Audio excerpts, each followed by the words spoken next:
నా పేరు రవికృష్ణ, అడ్వకేట్ సామాజిక కార్యకర్త.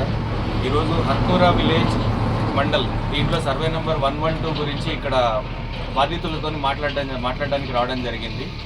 అయితే ఇది 1954 నుంచి ఈ రోజు వరకు కూడా కంటిన్యూగా అన్ఇంటరప్టెడ్గా పొసెషన్లో ఉన్నారు ఈ రైతులు. కానీ ఈ భూమిలో ట్రాన్సాక్షన్స్ జరిగాయని చెప్పి కొంతమంది వచ్చి క్లెయిమ్ చేస్తూ ఆనరబుల్ సంగారెడ్డి నర్సాపూర్ కోర్ట్ నుంచి ఇంజంక్షన్ ఆర్డర్ తెచ్చుకొని దాంట్లో ఫెన్సింగ్ వేయడం జరిగింది. అయితే వాస్తవం ఏంటంటే ఇనామ్ అబాలిషన్ యాక్ట్ ఏం చెప్తుంది ఇక్కడ? ఇనామ్ అబాలిషన్ యాక్ట్ 1975 అమెండ్మెంట్ యాక్ట్ ప్రకారము 1 నవంబర్ 1973 కంటే ముందు లేదా ఆ రోజు వరకు ఎవరైతే భూమిలో కబ్జాలో ఉన్నారో వాళ్ళకే ఓఆర్సీ ఇవ్వాలి. ఇది ఇనామ్ అబాలిషన్ యాక్ట్ చెప్తుంది, చట్టం చెప్తుంది. ఇంకొకటి ఓఆర్సీ ఇచ్చే కంటే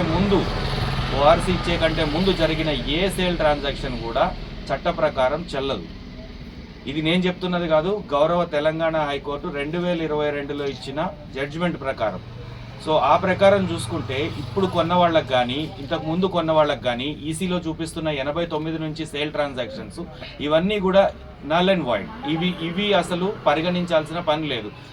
రిజిస్ట్రార్ జనరల్ దీన్ని సబ్ రిజిస్ట్రార్ దీన్ని లేక రిజిస్ట్రేషన్ డిపార్ట్మెంట్ కంప్లీట్గా ఈ సేల్ డీడ్స్ని క్యాన్సిల్ చేయొచ్చు సుమోటోగా. ఎందుకంటే ఇది ఇనామ్ ల్యాండ్లో ఓఆర్సీ ఇవ్వనంత వరకు అది గవర్నమెంట్ ల్యాండ్గానే పరిగణించబడుతుంది. ఒకవేళ నిజంగా రైతులు అమ్మి ఉంటే కూడా ఆ సేల్ ట్రాన్సాక్షన్ అమ్మే వాళ్ళకి అధికారం లేనప్పుడు కొనే వాళ్ళకి అధికారం ఎట్లా వస్తుంది? ఇప్పుడు తెలంగాణ హైకోర్టు చాలా స్పష్టంగా చెప్పింది, సక్సెసర్ ఇన్ ఇంట్రెస్ట్ అనేది ఓన్లీ ఇనాందార్ యొక్క వారసునికి మాత్రమే వర్తిస్తుంది తప్ప ఇనాందార్ దగ్గర నుంచి కొన్న వ్యక్తికి కాదు. మరి కొన్న వ్యక్తి పెట్టుకున్న అప్లికేషన్ని సంగారెడ్డి జిల్లా కలెక్టర్ ఎలా ఎంటర్టైన్ చేస్తున్నాడు?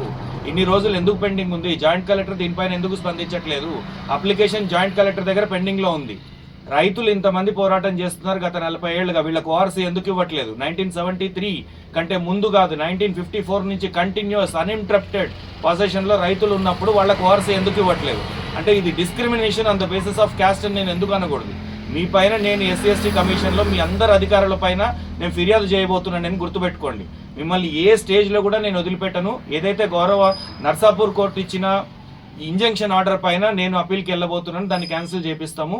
ఎట్టి పరిస్థితుల్లో వీళ్ళ రైట్స్ వీళ్ళ హక్కులు వీళ్ళకి చెందాల్సిందే. దీనిపైన అధికారులు స్పందించి చర్యలు తీసుకోవాలని, అలాగే జిల్లా మంత్రి దామోదర్ రాజనరసింహ గారిని కూడా కలగజేసుకోవాలని, తర్వాత రేవంత్ రెడ్డి గారిని కూడా దీంట్లో కలవ చేసుకోవాలని చెప్పి సవినయంగా విజ్ఞప్తి చేస్తున్నాను. Thank you.